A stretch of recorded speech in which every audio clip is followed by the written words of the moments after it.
अज्ञानतिमिरान्धस्य ज्ञानाञ्जनशलाकया चक्षुरुन्मिलितं येन तस्मै श्रीगुरवे नमः। नमः ओं विष्णुपादाय श्रीगौरप्रियमूर्तये श्रीमते भक्तिवल्लभ तीर्थगोस्वामिने नमः। यतीन्द्रियनमस्तुभ्यं गौरकृष्णप्रियात्मने रूपानुगगति ज्ञाय गुरुदेवाय ते नमः।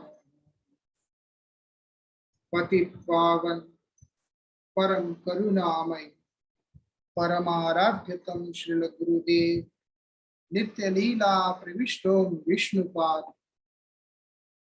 परमहंस परिव्राजकाचार्य अष्टोत्तर शतश्री श्रीमद श्रील भक्ति वल्लभ तीर्थ गोस्वामी महाराज जी के अभय चरण असंख्य को साष्टांग दंडवत प्रणाम करते हुए उनकी हेतु की कृपा प्रार्थना कर परमाराध्य श्रील गुरुपाद पद्म की असीम कृपा से हम लोगों को भगवत प्राप्ति के लिए जितने भी आवश्यक निगूढ़ सिद्धांत हैं उनको श्रवण करने का सौभाग्य प्राप्त हो रहा है। भगवान को प्राप्त करने का एक क्रम है। ये बात स्वयं भगवान भी बोल रहे हैं। वो बोलते हैं जो व्यक्तित्व यथार्थ रूप से मेरे से परिचित है वही मुझे प्रदान करने में समर्थ होता है। इसीलिए तुम्हें उसी विधि को पालन करते हुए ऐसे व्यक्तित्व के शरण में जाना होगा। इसलिए भगवान जिस विधि से जिस पद्धति से हमारे जीवन में आ सकते हैं एक साधक को उसी पद्धति के अनुसार चलना पड़ता है। नहीं तो स्वतंत्र भाव से स्वेच्छाचारी भाव से अपने अंदर की कल्पनाओं के आधार पे अगर हम लोग चिंता करते हैं और साधन करने लगते हैं तो उसका परिणाम कभी भी नहीं निकलता है।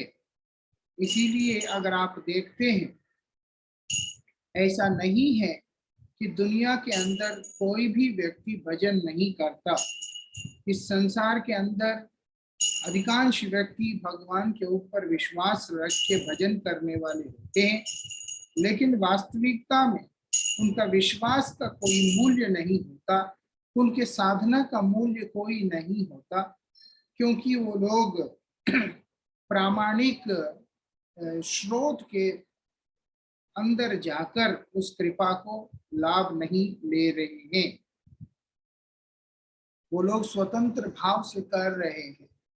इसलिए यहाँ पर दो चीज है, एक परंपरा का आश्रय, एक गुरुपाद पद्म का आश्रय, और दूसरा उनके द्वारा उपदेश किया गया जो तत्व है उसका आचरण। ये दोनों ही बहुत आवश्यक है।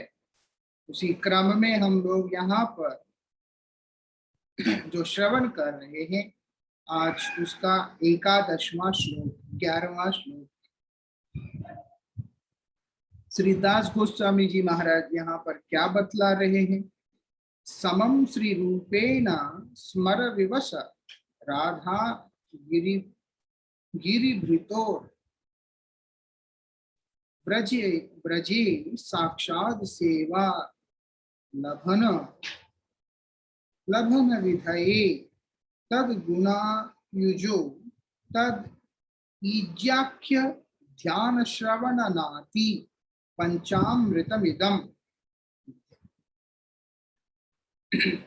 ध्यायन् नित्य गोवर्धन अनुदिनम त्वाम भजमन। क्या बोल रहे हैं अभी श्री दास गोस्वामी जी महाराज यहाँ पर निगूढ़ साधन को लेकर के, मतलब है कि भगवत प्राप्ति का जो बड़े ही गंभीर जो भजन होता है, उस भजन के जो अंग होते हैं साधना, उसको यहाँ पर बतला रहे हैं। भजन के अंग को बतला रहे हैं यहाँ पर, जो कि निगूढ़ भजन के अंग है। इनको करने से जो पूर्व में बताए हुए सारी चीजों का सिद्धि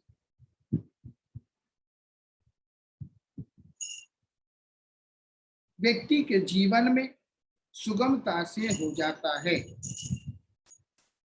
तो इसीलिए वो क्या है यहाँ पर बोल रहे हैं, हे मन तुम क्या करो, ब्रज में जो स्मर विलास परायण, मतलब क्या है, स्मरण करना होगा, अनुरक्त होना होगा। किसमें? वो बोलते हैं मुख्य रसों के साथ में विलास करने वाले भगवान श्री कृष्ण एवं श्रीमती राधिका जी के चरणों में। मतलब है कि आसक्त होने को बोल रहे हैं ब्रज में। ब्रज में आसक्त होना किनके प्रति? बोलते हैं 5 प्रकार के जो रस है, जो उनमें से जो सर्वश्रेष्ठ रस वो है माधुर्य रस, जिसको कांत रस भी कहा जाता है। उस रस को सर्वाधिक प्रिय जानकर श्री श्याम सुंदर को, श्रीमती राधिका जी को, उनके चरणों में हमें आसक्त होना होगा। श्री राधा गिरिधारी जी को स्मरण करना होगा। किसके साथ? उनके परिकरों के साथ में। इस बात को समझकर कि भगवान को अतिशय प्रिय जो रस है वो माधुर्य रस है, कांत रस है। इसलिए करके क्या करना होगा, ऐसे उनको स्मरण करते हुए उनकी सेवा प्राप्ति की इच्छा से पंचामृत पान करने को यहाँ पर श्री दास गोस्वामी जी बोल रहे हैं। निगूढ़ जो सिद्धांत है, निगूढ़ जो साधना के अंग है, उनको अगर हम पालन करना है, उसके लिए यहाँ पर बता रहे। क्या बोल रहे हैं? तद ईज्याख्य। ईज्य मतलब क्या है यहाँ पर? अगर हम समझते हैं तो उनकी सेवा। ईज्य मतलब है कि सेवा, तो भगवान का सेवा करना होगा। इसीलिए हरिनाम के समय में चित्रपट दिया जाता है, आलेख्य कहते हैं उसको, चित्रपट दिया जाता है। और कोई कोई व्यक्ति अपने घर के अंदर विग्रह को भी रखते हैं। कोई कोई अपने घर के अंदर विग्रह को भी रखते हैं। वो किस लिए दिया जाता है? ताकि वो उनका सेवा करे। और चित्रपट दिया जाता है ताकि वो उनका सेवा करे। इसलिए बोलते हैं यहाँ पर ईज्य मतलब है कि सेवा। और उसके बाद आख्य। आख्या भी मतलब क्या है?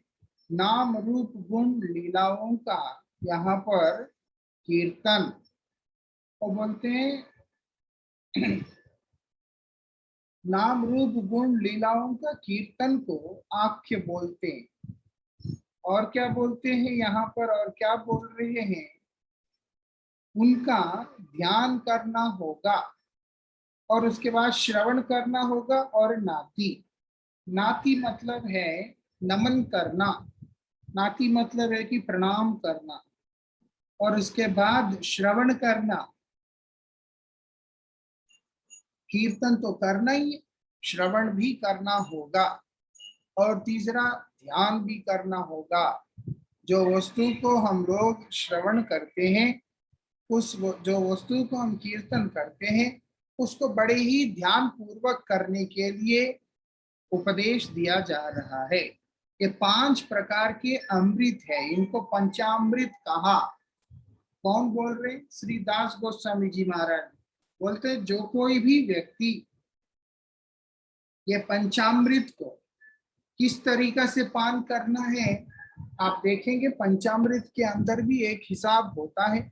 इतना दूध देना है, इतना दही देना है, इतना चीनी देना है, इतना शहद देना है, इतना घी आदि देना है, तभी उसका स्वाद आता है। नहीं है तो उसका स्वाद नहीं आएगा। तो इसीलिए पंचामृत कैसे ग्रहण करना होगा, और बोलते श्री रूप गोस्वामी ने जो शिक्षा प्रणाली दिया है, और बोलते हैं उसी परिपाटी को माध्यम से, उसी परिपाटी को रखकर हमें क्या करना होगा, इस पंचामृत को पान करना होगा। बोलते हैं जैसे पान करते जाओगे, जो भक्ति के अंदर तुम्हारा रति उत्पन्न होना शुरू होगा, उसी तुम प्रतिनित्य गोवर्धन की सेवा करते रहो। गोवर्धन अनुदिनम त्वाम भजमन, हे मन अनुदिन मतलब प्रतिनित्य गोवर्धन का तुम भजन करो। कैसे करना है? रूप गोस्वामी के द्वारा प्रदत्त उपदेश किया गया जो सेवा परिपाटी है उसको समझकर उसके अनुसार ये 5 अमृत को पान करते हुए, मतलब है कि उसके अनुसार भगवान के सेवा करते हुए, मतलब अर्चन करते हुए, अर्चन करना है तो उसके लिए आलेख्य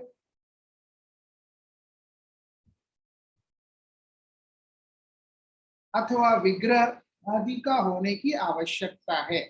इसीलिए भगवान की श्री मूर्ति को अथवा आलेख्य को रखकर क्या करना होगा, हम लोग स्वयं श्री मूर्ति ला करके रखने का प्रयास करेंगे तो वो निश्चित रूप से मूर्ति ही रह जाएगा। इसीलिए हमारे आचार्यों ने वहां पर आलेख का विधान दिया।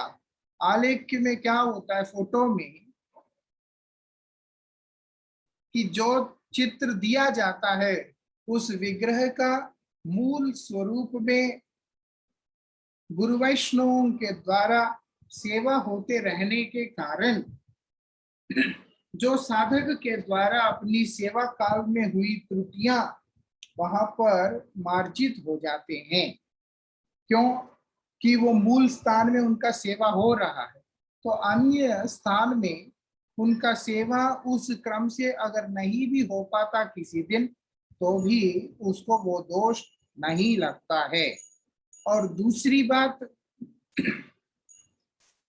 जो विग्रह जिस महान भाव ने, जिस महापुरुष ने प्रकट किया है, जिस महापुरुष ने उस विग्रह को प्रकट किया, वो महापुरुष का जो हृदय है उस विग्रह में, विग्रह के चरणों में सब समय विराजमान रहने के कारण जो व्यक्ति उस महापुरुष के द्वारा प्राप्त उस विग्रह का जो प्रतिरूप आलेख को रख के सेवा करता है, तो स्वाभाविक रूप से उसको उस महापुरुष का भी कृपा मिलेगा और भगवान का कृपा भी सुगमता से प्राप्त होगा। इसीलिए मूर्तियां रखने से हमेशा अच्छा होता है कोई प्रतिष्ठित विग्रह का चित्रपट को रख के उसका सेवा करना, क्योंकि बदजीव होने के कारण अपने आप मूर्तियां ला करके रखने से, ठीक से सेवा ना होने के कारण, भजन में उस तरह का रुचि अथवा समर्पण का अभाव के कारण हमारा अपराध होने का भी संभावना होता है। लेकिन जो व्यक्ति ऑलरेडी मूर्तियों को ला के रखा और घर में उनका सेवा करते हैं, वो लोगों को संभल के करते रहना चाहिए। विग्रह का जो हम लोग लेकर के आते हैं उसका कोई प्रतिमूर्ति नहीं होता, कोई उसको कहीं भी सेवा नहीं कर रहा होता है, इसीलिए उसका सेवा का पूर्ण दायित्व हमारा ही हो जाता है। और मैंने ये बात को कई बार कहा, जब तक कि अंतःकरण शुद्ध ना हो तब तक भगवान कभी भी नहीं आते हैं। आप देखिए द्रौपदी जब तक अनन्य भक्ति का प्रदर्शन नहीं किया, व्यक्त नहीं किया, तब तक श्री कृष्ण चंद्र उस गुरुराज सभा में द्रौपदी का लज्जा रक्षा करने के लिए वहां पे नहीं पधारे थे। जबकि द्रौपदी के मन के अंदर किसी प्रकार की कुटिलता, किसी प्रकार की कपटता, कोई भी वस्तु प्रतिष्ठा की आशा कुछ भी नहीं है। यहाँ तक कि द्रौपदी श्री कृष्ण चंद्र के सर्वाधिक प्रिय सहोदरी है। फिर भी जब तक द्रौपदी के ने अन्य भाव को प्रदर्शित किया, जैसे कि अन्य कोई भी उनके रक्षाकर्ता के रूप में द्रौपदी ने दिखलाया, तब तक भगवान वहां पर स्वयं नहीं पधारे हैं। हमें इससे शिक्षा लेना होगा। यद्यपि इतना पवित्र मन होने के बाद भी और भगवान के साथ अतिशय प्रेम होने के बाद भी जब इस तरीके से भगवान लीला करके दिखला रहे हैं, मतलब है कि प्राकृत जीव को समझना होगा कि हमारे मन के अंदर जितने भी प्रापंचिक कलमश पड़े हुए हैं, जितने भी दुनिया की गंदगी है, वो सारे गंदगी के चलते हमारे स्वेच्छाचारी भाव से जो हम सेवा करते हैं, उससे भगवान कभी भी हमारे जीवन में नहीं आ सकते हैं। विग्रह, वही विग्रह की सेवा वास्तविकता में हमारे जीवन को धन्य करता है, जो कि किसी महापुरुष के द्वारा आया हुआ होता है। जो हमको कोई महापुरुष सेवा करने के लिए दे, अथवा गुरुदेव ही साक्षात हमें सेवा करने के लिए दे, तो ही हमारा सेवा सार्थक होगा।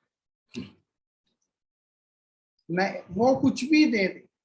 अब कई वर्ष पूर्व 2003 में परम आराध्य श्री गुरु महाराज जी बेंगलुरु में थे। इंडियन इंस्टीट्यूट ऑफ साइंस में गुरुजी गए थे।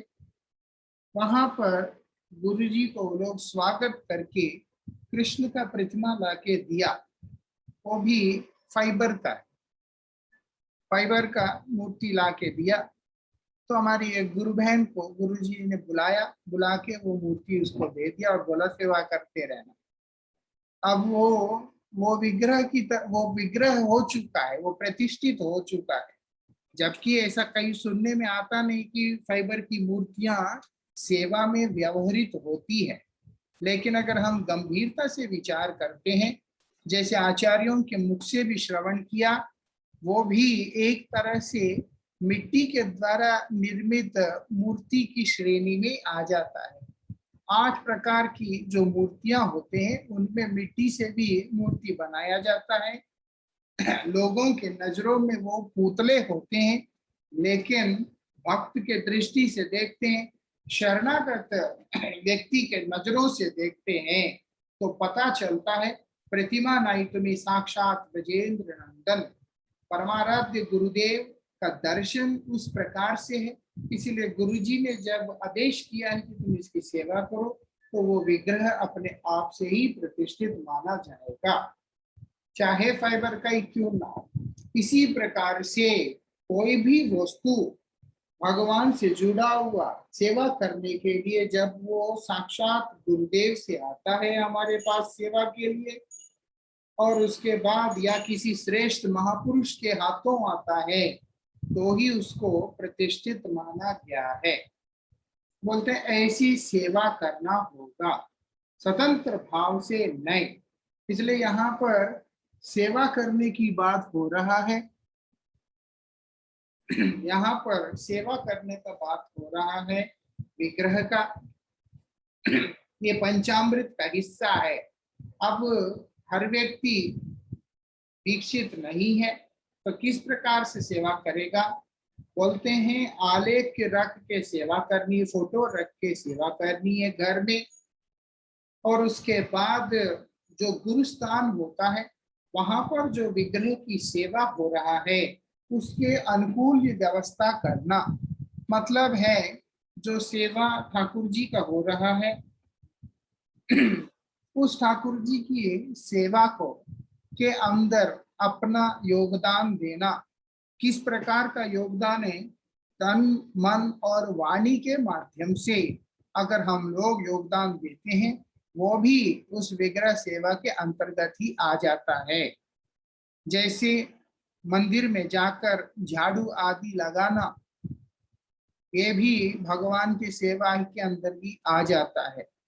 और साक्षात भगवान की सेवा के लिए आवश्यक जितने भी द्रव्य हो आदि होते हैं, उनकी व्यवस्था करना, भगवान को नैवेद्य की व्यवस्था करना, उनके पूजा के उपकरणों का व्यवस्था करना, ये सारी चीज उनके अर्चन के अंतर्गत आ जाता है। इसलिए यहाँ पर जो पंचामृत पान के विषय में बोल रहे हैं, वो जो ईज जिसको कह रहे हैं कि आप जो है अर्चन कीजिए, वो अर्चन करने का ये सारे तरीके होते हैं। क्योंकि हर कोई मंदिर में नहीं जाता, सबको लग सकता है कि हम कैसे अर्चन करें, तो वो बोलते जब घर में आलेख रख के कर सकते हो, और उसके बाद मूल स्थान में सेवा का योगदान करके, क्योंकि वहां वो मूल विग्रह विराजमान है, उनका वहां पर नैवेद्य लगेगा, धूप दीप आदि अर्पण होंगे, फल आदि अर्पण होंगे, सारी सेवाएं होते रहेंगे। तो इसीलिए उस सेवा के लिए व्यवस्था करना भी अर्चन भक्ति का ही हिस्सा हो जाता है।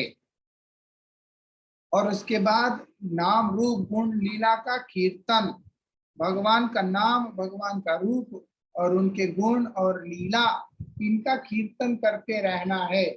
सब समय भगवान का नाम करते रहना है, ये बहुत ज्यादा जरूरी है। और क्या है, इस विषय में हमने पूर्व में भी चर्चा किया। पहले नाम प्रभु कृपा करेंगे और अपना नाम प्रभु का रूप दर्शन होगा, उनके गुण दर्शन होंगे, तो नाम प्रभु की लीला, हरिनाम की महिमा हमको समझ में आएगा। उसके बाद भगवान का जो स्वरूप है उसका अनुभूति की तरफ हम लोग आगे बढ़ेंगे। तो इसीलिए बोलते हैं यहाँ पर कैसे करना होगा, बोलते ध्यान पूर्वक करना होगा। जो भी हम लोग अर्चन करते हैं वो ध्यान करके करना होगा, सावधानी पूर्वक। और उसके बाद मतलब क्या है, जो अभीष्ट वस्तु है उनको हृदय में भरकर उनका निरंतर स्मरण करते हुए हम लोगों को क्या करना है, सेवा करना है, श्रवण करना है, कीर्तन करना है और प्रणाम करना है। ये सारी चीजों को हम लोगों को करना होगा। वो भी कैसे, श्री रूप गोस्वामी के उपदेश के अनुसार। तब जाकर के हमारे अधिकार के अनुसार हम जिसके लिए अधिकारी होंगे, वो अधिकार हम लोगों को प्राप्त होगा। यहाँ पर बता रहे हैं, वो बोलते हैं भगवान के जो अपने गणों के सहित, कौन है ये गण भगवान के, श्रीदाम सुदाम, बोलते हैं इन सब के द्वारा घेरा हुआ भगवान श्री कृष्ण। जितने भी भगवान के जो प्रियानर्म सखा है, उन सब सखाओं के साथ में मिलकर, ये ऐसे सखा होते हैं जो लोग राधा और श्री कृष्ण चंद्र की तमाम लीलाओं का साक्षी होते हैं। ये लोग राधा कृष्ण को मिलाने का काम करते हैं और उसके बाद ये सब लीलाओं के अंदर उनका सहयोगी बनते हैं।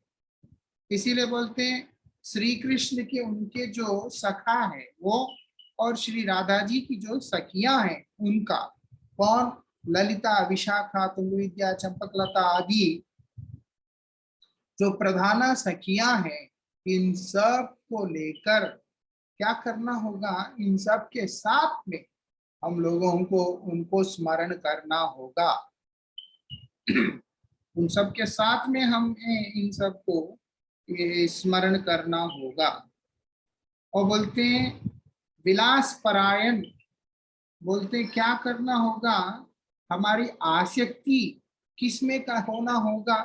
और बोलते हैं जो सर्वश्रेष्ठ रस, जो कि भगवान श्री राधा कृष्ण के अतिशय प्रिय जानकर उनके चरणों में हमारा आसक्ति, अथवा यूं कहे कि श्रृंगार रस जो कि पांचों रसों का मुख्य रस है, और बोलते हैं उसके हमें परायण होना होगा।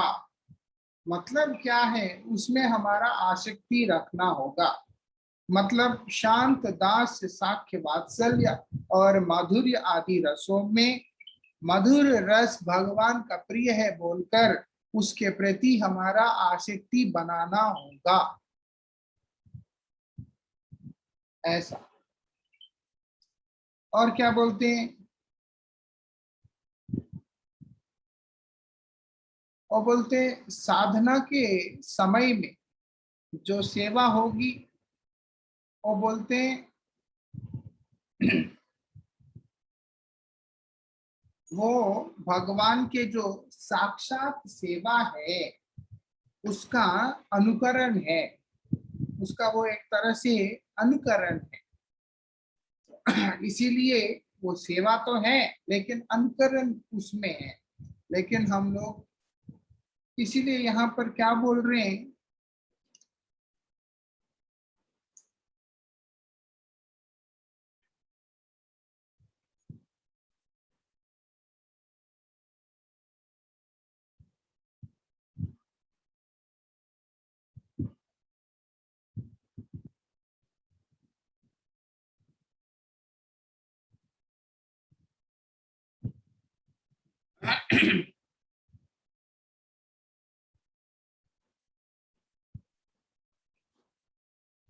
क्या बोल रहे हैं यहाँ पर, बोलते हैं मंजरियों के अनुगत में रहकर, जो मंजरियां हैं उनके अनुगत में रहकर दूर दूर से जो सेवा है उसको करते हुए सखियों की कृपा से निकटतम सेवा भी प्राप्त होगा। इसीलिए बोलते हैं जब सिद्धि के समय में क्या होता है, पहले वो जो थोड़ा दूर से सेवा प्राप्त होता है, दूर से सेवा प्राप्त होता है मतलब है कि थोड़ा अलग तरह की सेवाएं, जैसे राधा कृष्ण की जो सेवाएं वो सखियां करती है, सखियों की सेवाएं उनके अनुगत में वो मंजरियां करती है, और मंजरियां हमें कृपा करके जिन सेवाओं में नियुक्त करते हैं वो सेवाएं हमको सर्वप्रथम प्राप्त होते हैं। लेकिन उसमें हम सेवा करते करते जैसे अच्छे से सेवा करेंगे तो फिर सखियों की कृपा से नजदीक की सेवा भी हम लोगों को मिलने लगता है। इतना ही नहीं, वो सेवा अगर हम लोग अच्छे से करते हैं तो फिर आगे चलकर राधा गिर गोविंद देव जी का जो साक्षात सेवा है वो भी प्राप्त होगा। डायरेक्ट प्राप्त नहीं होता है, वो कैसे होगा, मंजरियों के अनुगत में, फिर उसके बाद सखियों के अनुगत में। और सखियों के अनुगत में सेवा प्राप्त होने का मतलब ये नहीं है कि हम मंजरियों से आगे बढ़ गए हैं, वो तो उन सबका कृपा है कि हमें सेवा का सौभाग्य प्रदान करते हैं। ये नहीं कि हम सखियों के अनुगत में सेवा कर रहे हैं मतलब हम मंजरियों से श्रेष्ठ हो चुके हैं। तो इसलिए बोल रहे हैं यहाँ पर जो इस तरीका से हम लोगों को सेवा प्राप्त होता है। और बोलते हैं सेवा भी एक प्रकार से नहीं है, कई प्रकार की सेवा है। जैसे क्या सेवा है, वो बोलते जो कुंज है, जैसे आप जाते हैं वृंदावन के अंदर सेवा कुंज है, निधुवन है, कई भक्त लोग होते हैं जो उसके अंदर झाड़ू मार के उसको साफ करते। जैसे श्यामानंद प्रभु हैं, उन्होंने क्या किया, वहां पर कुंज के अंदर उसको जब मार्जन करने लगे तो उनको वहां पर श्री राधिका जी का नूपुर प्राप्त हुआ है। वो चिन्मय नूपुर है, वो अप्राकृत नूपुर है। वो नूपुर ऐसा नहीं है कि टूट के गिर जाएगा, वो तो राधा रानी का इच्छा हुआ, राधा रानी ने श्यामानंद प्रभु पे अनुग्रहित किया, इसीलिए वहां पर नूपुर रख करके चली गई। इसीलिए वो नूपुर जो श्यामानंद प्रभु को प्रसाद में प्राप्त हुआ है। श्री राधिका जी इतना ज्यादा प्रसन्न है श्यामानंद प्रभु के ऊपर, उन्होंने कृपा करके अपने हृदय के अंदर का जो श्याम सुंदर रूप है वो निकाल के श्यामानंद प्रभु को दे दिया, जो कि आज भी श्री राधा श्याम सुंदर मंदिर में वर्तमान है, विराजमान है। वो राधिका के हृदय से प्रकट हुआ विग्रह है। इसलिए बोलते हैं यहाँ पर सेवा अनेक प्रकार से, कुंज मार्जन। इसीलिए हम लोग जैसे मंदिर साफ करते हैं, जैसे हम लोग हमारे जितने भी मठ आदि होते हैं जहां पर विशेष रूप से श्री राधा कृष्ण युगल की ब्रजभाव की सेवा चलता है, एकांतिक सेवा, वो सब जगह को हम लोग यही ब्रजधाम ही समझे। श्रील प्रभुपाद भक्ति सिद्धांत सरस्वती ठाकुर ने तो इस बात को स्पष्ट रूप से कहा, जिस स्थान पे श्री राधा गोविंद जी का आराधना होता है वो स्थान इस संसार का हिस्सा नहीं है, वो चिन्मय धाम है, क्योंकि वो राधा कृष्ण है। तो इसीलिए वो अपने आप में कुंज हो गया। राधा कृष्ण की सेवा, एकांतिक सेवा जहाँ पे चलता है वो निश्चित रूप से अपने आप में कुंज हो गया। इसीलिए मंदिर मार्जन भी वास्तविकता में कुंज मार्जन की तरह ही होता है। हम लोग ऐश्वर्य भाव से सेवा करते हैं, हमारी वो असुविधा है, हमारा दर्शन अलग तरह का है, लेकिन तात्विक दृष्टि से चिंता करते हैं तो वास्तविकता में वो कुंज ही है, क्योंकि वहां पर राधा कृष्ण है, गोपियां हैं, मंजरियां हैं, और उसके बाद मंजरियों के अनुगत करने वाले हमारे पूर्ववर्ती आचार्य हैं। मतलब हमारे गुरु परंपरा के जितने भी आचार्य हैं वो सब वास्तविकता में अपने स्वरूप में वो सब मंजरी भाव में और मंजरी स्वरूप में ही रहते हैं। इस कारण से हम लोगों को वहां पर दिखाई देता है गुरु जी का चित्र, परम गुरुदेव का, परमेष्ठ गुरुदेव का, गुरु परंपरा का जो चित्र हमें दिखाई देता है मंदिर में, वो वास्तविकता में देखने के लिए इस सांसारिक दृष्टि से वो एक सन्यासी की तरह दिखता है, लेकिन तात्विक दृष्टि से मूल रूप से अगर हम विचार करते हैं वो उनका गोपी स्वरूप है, जिसका हम लोग सेवा कर रहे होते हैं।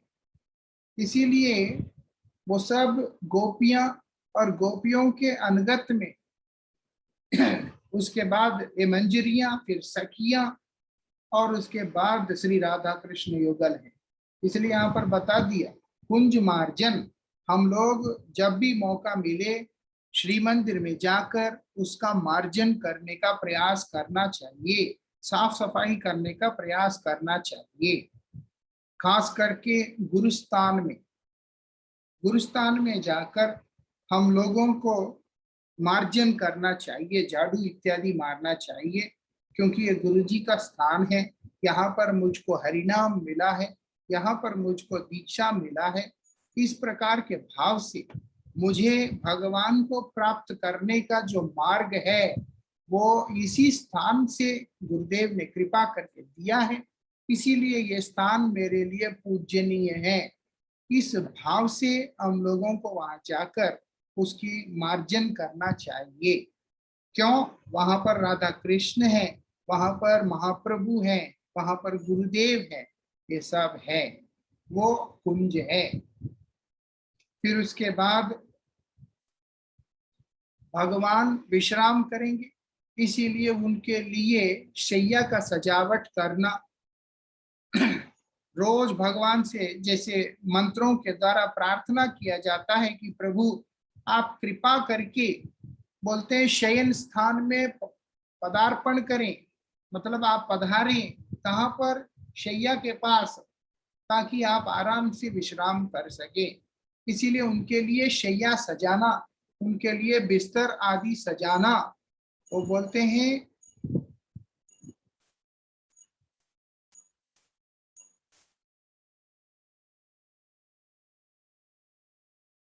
इसलिए वहां बोल रहे हैं कि शैया आदि सजाना।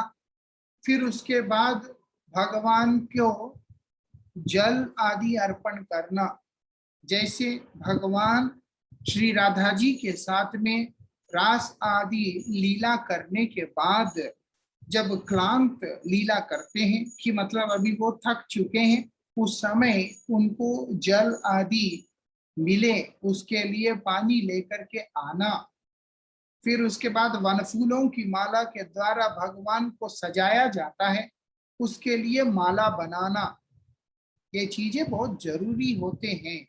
हम लोग दुकान से माला खरीद के ले आते हैं, वही ठाकुर जी को भी डालते हैं, वही गुरुदेव को भी डाल देते हैं, ऐसे करते हैं। वास्तविकता में माला बनाना बहुत ही महत्वपूर्ण सेवा है।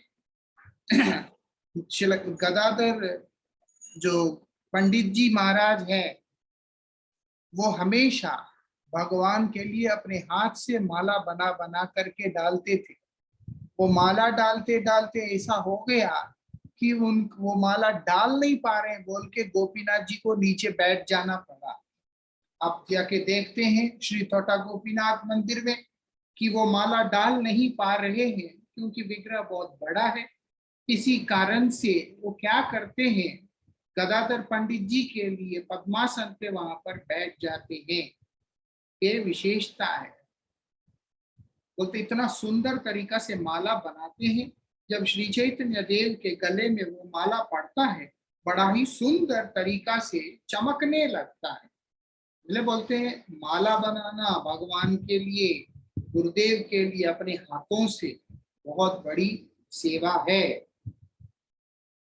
और उसके बाद जैसे सेवा कुंज में जाते हैं, वहां हम लोगों को तांबूल मिलता है, बरसाना में जाते हैं वहां पे भी मिलता है। चलती भाषा में जिसको पान बोल करके संबोधन करते हैं, वो बोलते हैं उसको भी बना करके देना। लेकिन श्रील प्रभुपाद भक्ति सिद्धांत सरस्वती गोस्वामी ठाकुर जी महाराज ने हम लोगों के लिए पान बना करके देने का व्यवस्था नहीं दिया है। उन्होंने मना कर दिया, सिर्फ वो मानसिक रूप से किया जाता है, लेकिन विशेष विशेष तिथियों में व्यवस्था कर सकते हैं, लेकिन प्रतिनित्य उस सेवा को करने के लिए उन्होंने मना किया। और क्या बोलते हैं, ठाकुर जी को लिए चंदन और कर्पूर की व्यवस्था करना, ये सारी सेवाएं हैं, अनेक प्रकार की परिचर्याएं हैं जो हम लोग भगवान की सेवा में कर सकते हैं। और एक एक सेवा में भगवान कृपा करते हैं, एक एक सेवा में मंजरियां कृपा करती है और हम लोगों को भगवान की सेवा में नियुक्त करती है। एक चीज हमें समझना होगा, ये जो साक्षात सेवा है भगवान का, वो जब नित्य सिद्ध देह को प्राप्त करेगा जीव, तभी संभव पर है। वो बोलते हैं इसीलिए श्रील भक्तिविनोद ठाकुर अपने कीर्तन में बोल रहे हैं, क्या बोल रहे हैं, सिद्ध देह दिया वृंदावन माझे सेवामृत करदान। सेवामृत है, ये जो पंचामृत है ये सेवामृत है। इसलिए बोल रहे हैं यहाँ पर जो सेवामृत है, जो हमने पहले सुना, उनके लिए शैया सजाना, उनका व्यवस्था करना, पानी लाना, ये करना, ये सारी चीजें वास्तविकता में सेवामृत है।